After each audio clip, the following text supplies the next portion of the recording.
kasih atas kesempatannya. Perkenalkan, nama saya Rafa Putri Aditya. Di sini saya sebagai asisten mahasiswa mata kuliah Manajemen Keuangan STI Perbanas Surabaya. Saya akan menjelaskan mengenai manajemen piutang. Apa sih manajemen piutang itu? Kenapa sih perlu manajemen piutang? Mari kita bahas. Kita akan mempelajari mengenai apa sih piutang dagang itu. Piutang dagang adalah sesuatu yang akan terjadi di masa mendatang akibat transaksi di masa lalu. Jadi piutang dagang ini itu timbul akibat adanya penjualan kredit. Jika suatu perusahaan itu melakukan penjualan kredit kepada pelanggan, maka perusahaan tersebut akan memiliki piutang dagang. Dan piutang dagang di sini memiliki resiko tidak dapat ditagih. Maka dari itu kenapa ada yang namanya akun piutang, sebuah perusahaan itu harus menghitung piutang tak tertagih. Jadi jika semakin besar piutang tak tertagih suatu perusahaan, itu makin besar pula perusahaan itu tidak dapat melakukan investasi. Maka dari itu kenapa ada yang namanya di sini kas itu akan kita investasikan dalam bentuk persediaan. Nah, persediaan di sini kita akan jadikan jadi piutang karena adanya penjualan kredit. Ketika di sini banyaknya piutang tak dapat tertagih, maka kan nggak bisa jadi kas nih. Maka kita tidak dapat menginvestasikan lagi dalam bentuk persediaan ataupun investasi yang lain karena terhambat piutang di sini. Piutangnya tak tertagihnya itu semakin besar. Maka dari itu perusahaan itu harus menghitung apakah kalau bisa itu jangan sampai ada piutang tak tertagih atau piutang tak tertagihnya itu kecil aja kayak gitu. Variabel non keputusan, di mana variabel non keputusan ini adalah jadi kalau kita melakukan piutang itu ada variabel non keputusan dan variabel keputusan, di mana variabel non keputusan ini itu adalah yang pertama persentase penjualan kredit terhadap total penjualan, di mana itu bergantung pada sifat bisnis itu sendiri yang menentukan komposisi antara penjualan kredit dan penjualan tunai. Contohnya nih, jika perusahaan itu bergerak pada bidang menjual atau kebutuhan sehari-hari, dia itu lebih baik menggunakan penjualan tunai dibanding penjualan kredit. Karena ketika dia menggunakan penjualan tunai itu kan uangnya lebih cepat muternya ya untuk membeli persediaan lagi. Sedangkan untuk penjualan kredit itu kan kita harus memiliki masa tunggu ya uangnya untuk beli lagi kayak gitu kan. Nah, penjualan kredit ini biasanya dilakukan oleh perusahaan-perusahaan yang misal kayak menjual specialty good atau mungkin yang harganya kayak mahal kayak misal mobil, motor. Itu kan bukan kebutuhan yang sehari-hari banget. Maka dia akan lebih baik menggunakan penjualan kredit yang istilahnya uangnya tuh tidak harus langsung lah istilahnya gitu. Yang kedua, variabel non keputusan itu mempengaruhi tingkat penjualan, di mana tingkat penjualan ini bergantung pada besar kecilnya penjualan, khususnya untuk penjualan musiman. Jadi manajer keuangan di sini itu biasanya kan kalau semakin besar tingkat penjualan tuh karena piutangnya ya. Nah ini juga nggak gitu juga. Jadi kita itu kadang ada suatu musim di mana tingkat penjualannya tuh naik karena permintaan pasar yang meningkat kayak gitu. Keputusan di sini kan tadi udah ya non keputusan. Sekarang kita lanjut ke keputusan.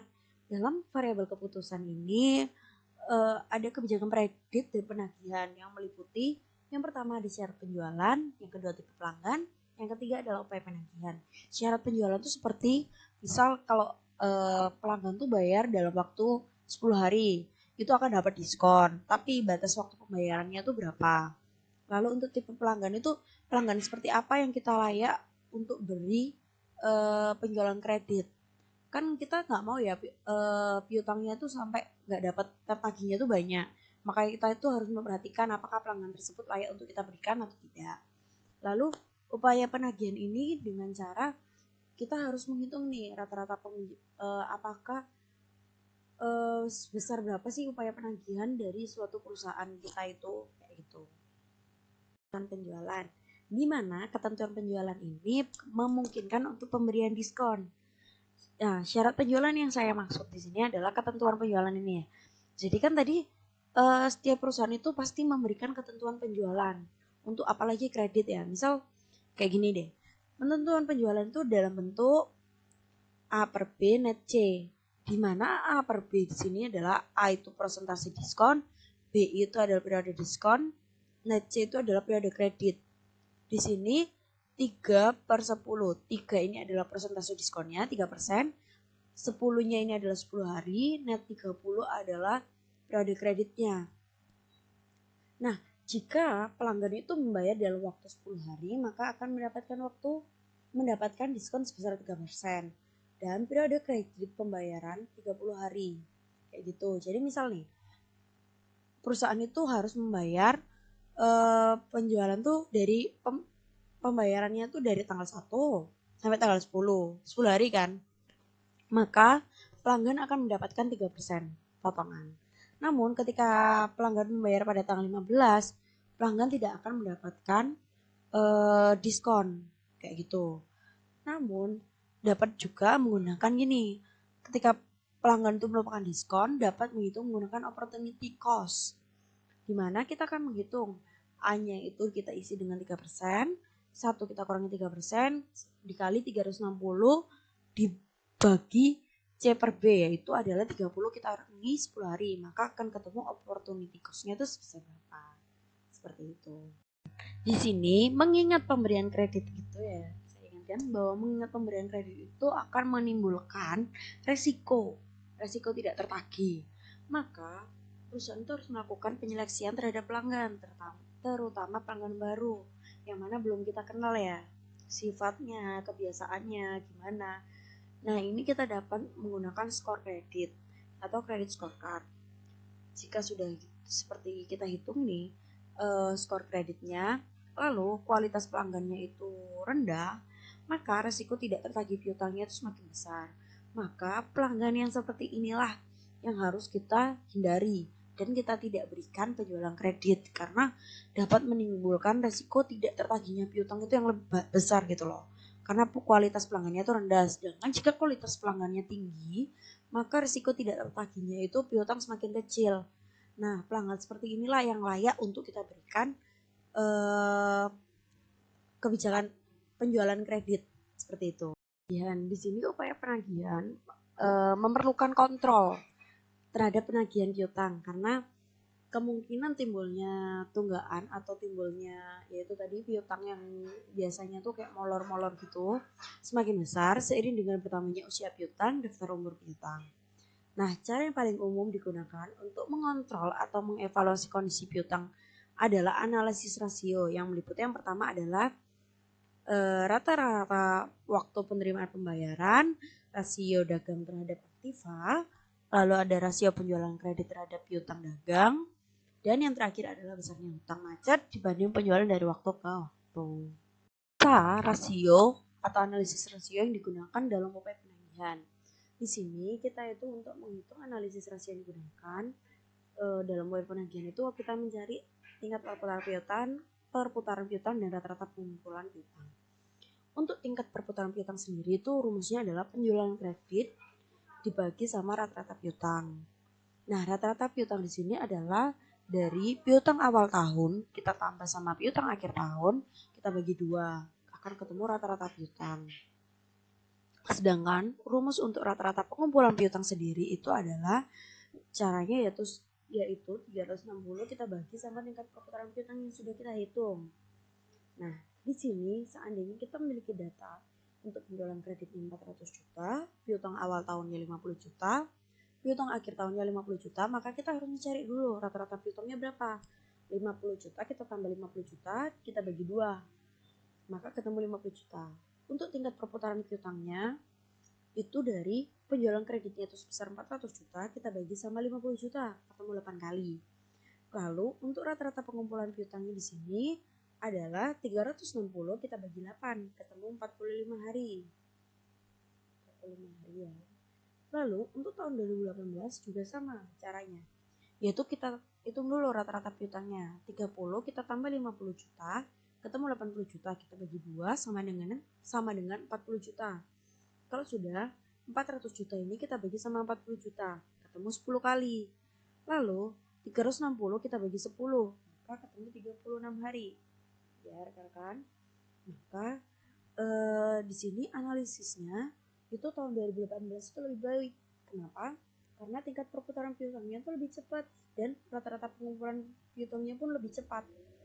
Tingkat perputaran piutangnya itu lebih tinggi gitu. Jadi ketika tingkat perputaran piutang itu lebih tinggi, lebih banyak, maka kan dia lebih cepat ya bayarnya. Sedangkan tuh rata-rata pengumpulan piutangnya tuh dia lebih cepat gitu loh. Kayak gitu. Kebijakan kredit, di mana perubahan kebijakan kredit ini dapat dilakukan menggunakan analisis marginal atau incremental. Analisis yang membandingkan antara kontribusi laba tambahan dari penjualan baru dengan biaya tambahan. Jadi kebijakan kredit itu, misal perubahan kebijakan kredit itu ada dua. Di sini ada yang pertama itu dari tunai menjadi kredit atau kredit dengan tambahan diskon. Langkah yang dilakukan untuk melakukan analisis marginal itu yang pertama adalah menaksir tambahan laba akibat perubahan kebijakan kredit. Yang kedua menaksir tambahan biayanya. Yang ketiga yaitu menaksir tambahan biaya atas diskon. Dan yang terakhir adalah membandingkan tambahan laba dengan tambahan biaya. Nah, perubahan kebijakan kredit ini tujuannya adalah untuk perusahaan itu juga memberikan, mungkin dari perusahaan atau dari pelanggan itu ada yang tiba-tiba merubah kebijakan kredit karena mungkin kebijakan kredit itu lebih mampu untuk dilakukan oleh pelanggan. Maka perusahaan akan merubah dengan kebijakan kredit itu. Analisis marginal atau incremental itu kita akan melihat layak atau tidaknya suatu kebijakan itu diterapkan. Yang pertama, jika tambahan laba itu lebih besar daripada tambahan biayanya, maka kreditnya itu layak dilakukan. Kebijakan perubahan kreditnya itu layak dilakukan. Namun, jika tambahan laba itu lebih kecil dibandingkan tambahan biaya, maka kebijakan tersebut tidak baiklah, tidak layak untuk dilakukan. Maka sebaiknya perusahaan itu tetap menggunakan kebijakan yang sekarang atau yang sebelum dilakukannya perubahan kebijakan.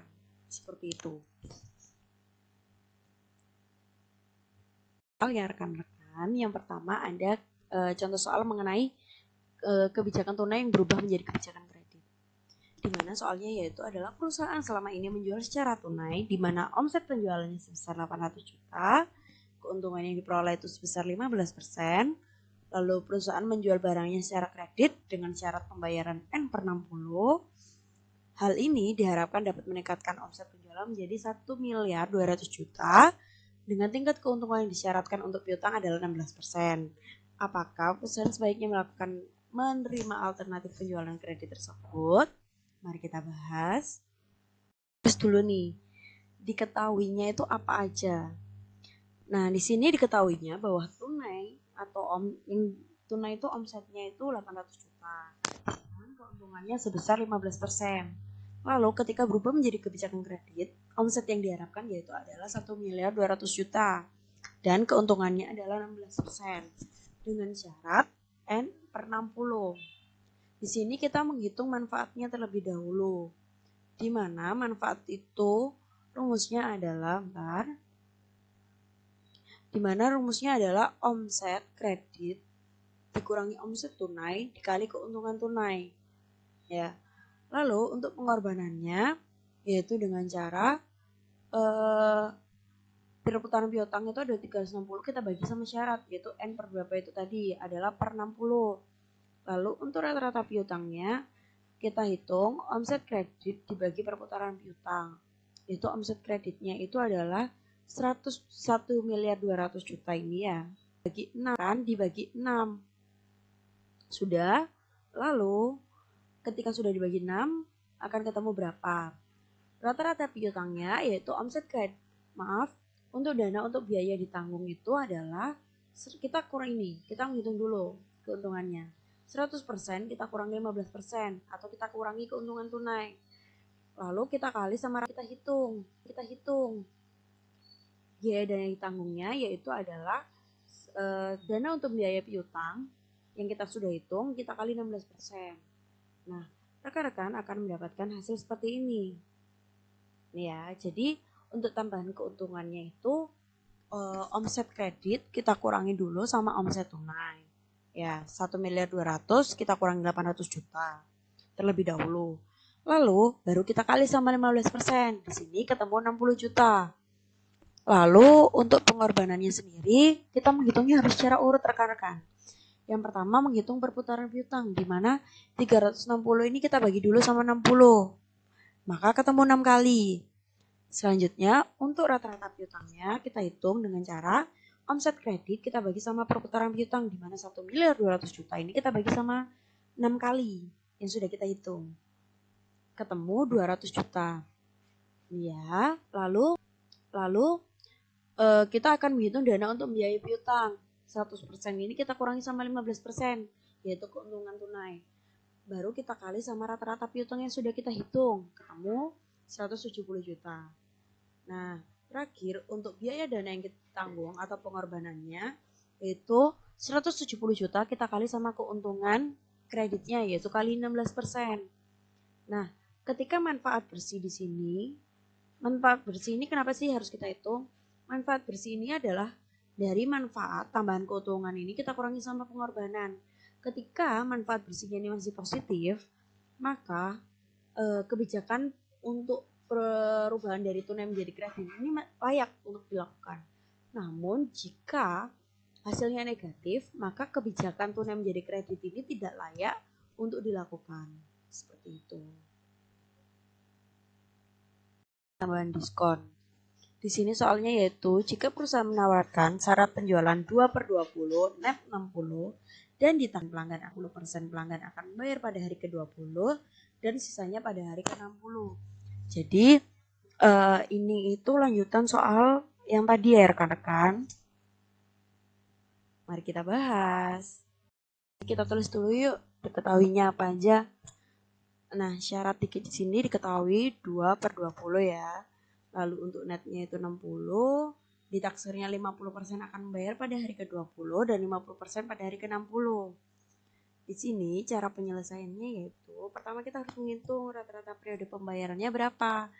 Caranya dengan ini itu kan tadi 50% itu bayar ke hari ke-20 ya. Lalu selanjutnya 50% ke 60. Seandainya 50% ini enggak 50% bisa dilihat misal ya nanti 40% hari ke-20, maka 40%-nya ini dikali 20, enggak harus 50 ya rekan-rekan. Lalu di sini kita langsung lanjut sama kayak tadi, kita menghitung perputaran piutangnya dulu, yaitu 360 kita bagi sama rata-rata periode pembayarannya berapa. Setelah itu baru mencari rata-rata piutang. Omset tunai, yaitu omset tunainya itu tadi berapa? 800 juta ya, kita bagi sama perputaran piutang. Lalu rata-rata yang diperlukan untuk membiayai piutang itu rata-rata piutang kita kali sama 100%, 15%, kurangi 15%. Ketika sudah kita hitung, nah untuk penurunan biaya dananya itu 100% kita kurangi sama keuntungan tunai. Keuntungan tunainya itu 15%, baru kita kali sama rata-rata piutang dan dikurangi lagi sama rata-rata dana yang kita pakaikan. Baru kita kali sama keuntungan kredit. Nah, ini akan ketemu manfaatnya berapa. Untuk pengorbanannya yaitu syaratnya itu berapa persen, kita kali pelanggan yang ditaksir, kita kali omset tunai. Yuk, kita lihat hasilnya bagaimana pembahasannya. Nah, di sini ya rekan-rekan. Untuk rata-rata periode pembayaran tadi kan 50% kita kali sama 20 hari. Ditambah 50% lagi bayar ke 60 hari. Maka untuk rata-rata periode pembayarannya ketemu sama 40. Ketika setelah selesai, nah perputaran piutangnya ini kita hitung 360 kita bagi 40 ini ketemu berapa? Ternyata ketemu perputaran piutangnya itu 9 kali. Nah ketika sudah kita menghitung ini rata-rata piutangnya itu berapa? Nah rata-rata piutangnya itu dari dari omset dari yang kebijakan kredit tersebut kita bagi sama perputaran piutang, maka ketemu 133 juta. Ketika sudah kita menghitung nih rata-rata yang diperlukan untuk membiayai piutang. Rata-rata piutang ini kita kali sama 100%, kita kurangi sama keuntungan tunai, yaitu kita kali sama 15%. Ketemu 113 juta. Nah, setelah itu baru kita menghitung penurunan biaya dana, di mana 170 juta ini kita kurangi sama rata-rata piutang, baru kita kali sama kebijakan kreditnya. Keuntungan kreditnya kita kali 16%, maka ketemu 9 juta. Ya. Nah, untuk pengorbanan sendiri itu dari 2% atau syarat dari kebijakan kredit kita kali sama 50%, yaitu yang membayar pada syarat yang baru, kita kali sama ke omset dari kebijakan kredit. Maaf, ini salah ya rekan-rekan. Ini adalah omset dari kebijakan kredit. Maaf. Kredit, lalu ketemu 12 juta. Ketika sudah ketemu 12 juta, nah ketika manfaat ini kita kurangi sama ini, hasilnya itu negatif, maka itu tidak layak. Namun jika hasilnya positif, maka itu layak diterapkan kebijakannya. Nah, sekian dari saya. Terima kasih. Semangat rekan-rekan.